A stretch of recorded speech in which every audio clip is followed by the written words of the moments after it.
गुरु प्यारे साथ संगत जी, आप सभी को प्यार भरी राधा स्वामी जी।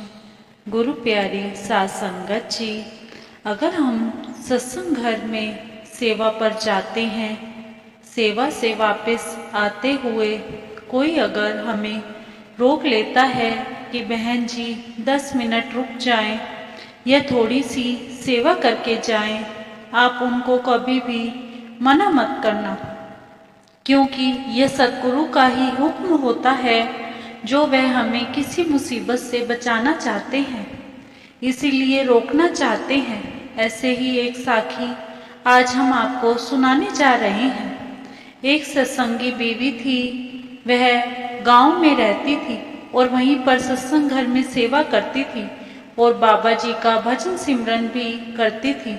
वह अपने बेटे के पास शहर में कुछ दिन के लिए आती है। शहर में घर से थोड़ी दूरी पर ही एक सत्संग घर होता है।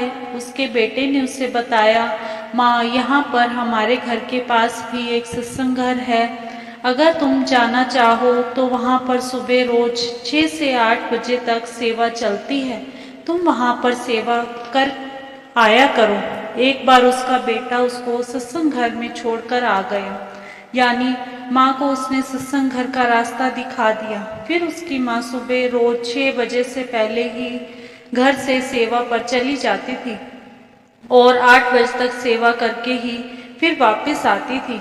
एक दिन उनके बेटे का इंटरव्यू था। पहले वह किसी छोटी कंपनी में काम करता था, उसकी तनख्वाह काफ़ी कम थी। आप सबको तो मालूम ही है कि शहर में खर्चे कितने होते हैं, इसीलिए वह किसी बड़ी कंपनी में नौकरी करना चाहता था। तो उसने अपनी माँ और पत्नी को कहा कि मेरा सुबह इंटरव्यू है। माँ ने कहा, मैं बाबा जी से विनती करूंगी कि बाबा जी तुम्हारी नौकरी लगवा देंगे। जिस बहन भाई को सेवा करने की आदत हो जाए, बाबा जी उसको कहीं ना कहीं पर सेवा पर बुला ही लेते हैं। ऐसे ही वह बीवी भी रोज सेवा पर जाने लगी और वहाँ की सभी सेवादारनियों से उसकी अच्छी जान पहचान हो गई। जिस दिन उस लड़के का इंटरव्यू था, उस दिन भी उसकी मम्मी सुबह 6 बजे सत्संग घर में चली गई। 8 बजे लड़के ने इंटरव्यू देने जाना था, लेकिन उसकी मम्मी अभी तक सत्संग घर से वापस नहीं आई थी, क्योंकि वहाँ से पैदल आते हुए थोड़ा टाइम तो लगता ही है। उस लड़के की पत्नी ने उसको दही चीनी खिला दी और कहा, अब तुम इंटरव्यू के लिए जाओ, तुमको देर हो जाएगी। तो उस लड़के ने कहा, जब तक माँ नहीं आ जाती मैं नहीं जाऊंगा, मैं माँ के आशीर्वाद से ही इंटरव्यू देने के लिए जाऊंगा। थोड़ी देर के बाद उसकी माँ आ गई। लड़के ने अपनी माँ के चरण छुए और माँ को बोला, माँ मैं इंटरव्यू के लिए जा रहा हूँ। तो माँ ने कहा, बेटा मेरा और बाबा जी का आशीर्वाद तुम्हारे साथ है हमेशा, तुम चिंता मत करो, तुम इंटरव्यू में सिलेक्ट हो ही जाओगे। वह लड़का जिस बस से रोज अपनी पुरानी नौकरी पर जाता था, उस दिन उसके चौक पर पहुंचने से पहले ही वह बस 2 मिनट पहले ही निकल गई थी। तो उस लड़के ने इंटरव्यू पर जाने के लिए एक ऑटो कर लिया। ऑटो से वह जब कुछ ही दूरी पर ही गया था तो उसने देखा कि उस बस का तो एक्सीडेंट हो चुका है जिसमें वह रोज जाता था। पर इस लड़के को तो बाबा जी ने ही रोक रखा था कि तुम अपनी माँ का आशीर्वाद लेकर जाना।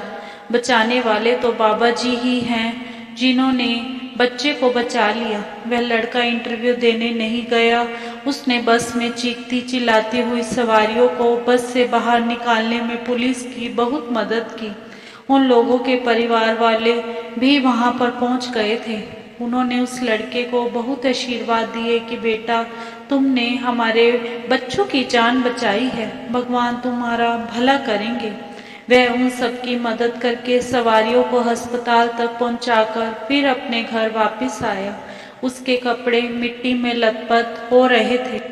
उसकी पत्नी उसकी शक्ल देखकर बोली, नहीं मिली ना नौकरी, तुम कह रहे थे मम्मी का आशीर्वाद लेकर जाऊंगा तो नौकरी मिल जाएगी। ले लिया माँ का आशीर्वाद, मिल गई नौकरी। साथ संगत जी, तब उस लड़के ने कहा, अगर मैं माँ का इंतज़ार नहीं करता तो मैं भी उसी बस में ही होता और मेरा भी एक्सीडेंट हो गया होता। बाबा जी ने माँ को 2 मिनट लेट भेजा और मुझे बचा लिया। फिर उसने सारी बात बताई कि मैं इंटरव्यू देने तो गया ही नहीं, क्योंकि मैं उन लोगों की मदद करने लग गया था। थोड़ी देर के बाद ही मोबाइल में और टीवी में न्यूज़ आने लगे कि इस लड़के ने बस के हुए एक्सीडेंट वाले लोगों की बहुत मदद की है।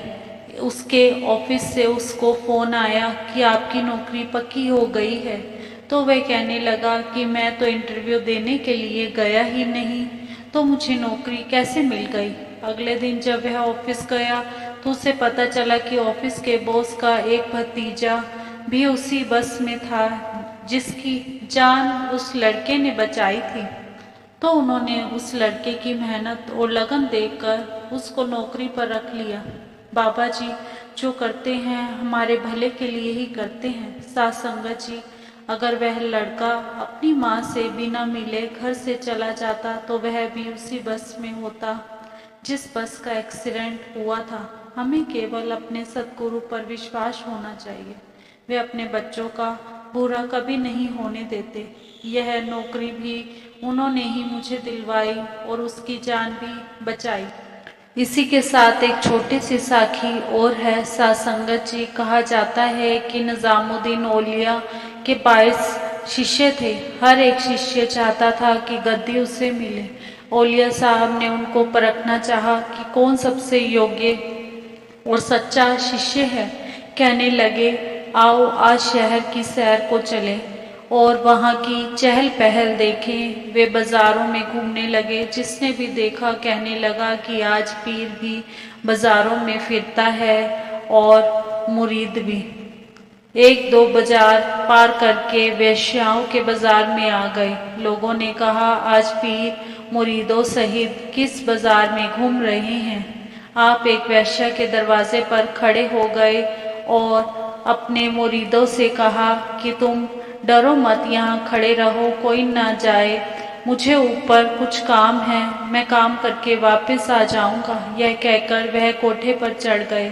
कोठे वाली हाथ जोड़कर खड़ी हो गई, कहने लगी, मेरे धन्य भाग, आज मेरे घर महात्मा आए हैं। वह बोली, मैं तो ऐबों और पायों से भरी हुई हूँ, आप हुक्म करें। आपने कहा कि हमें रात यहाँ पर ठहरनी है, हमें अलग कोई कमरा दे दो और तुम किसी और कमरे में आराम कर लो। तुम अपने नौकर से कहो कि एक थाली में एक कटोरी दाल, 2-4 फुलके और एक बोतल शरबत की ढक कर ले आए। उसने कहा, जी सत्य वचन। नौकर सब चीजें ढक कर ले आए। शिष्यों ने कहा कि पीर की पीरी निकल गई, अब शराब कबाब उड़ेगा। हाल पर हाथ मारकर पहले एक गया, फिर दूसरी और फिर तीसरा, इसी तरह 21 चले गए, बस एक ही बाकी रह गए। दाल रोटी किसे खानी थी और शरबत किसे पीना था। आपको तो अपने शिष्यों की परख करनी थी। जब सुबह हुई, नीचे उतर कर देखा कि सिर्फ एक अमीर खुसरो खड़ा है। आपने पूछा, बाकी कहाँ गए। उसने कहा कि अमुक उस वक्त चला गया, अमुक उस वक्त चला गया, इसी तरह सब चले। पीर साहिब ने पूछा कि तुम क्यों नहीं गए। वह बोला, हजरत चला तो मैं भी जाता, लेकिन आपके सिवा मुझे कोई जगह दिखाई ही नहीं दी। मैं कहाँ जाता। आपने हंसकर उसे गले लगा लिया और अपनी गद्दी दे दी।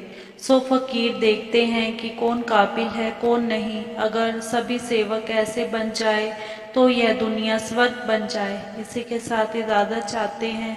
कल मिलेंगे एक नई साखी के साथ। तब तक के लिए राधा स्वामी जी। अगर आपको साखी अच्छी लगी हो तो कमेंट बॉक्स में राधा स्वामी अवश्य लिखे जी। राधा स्वामी जी।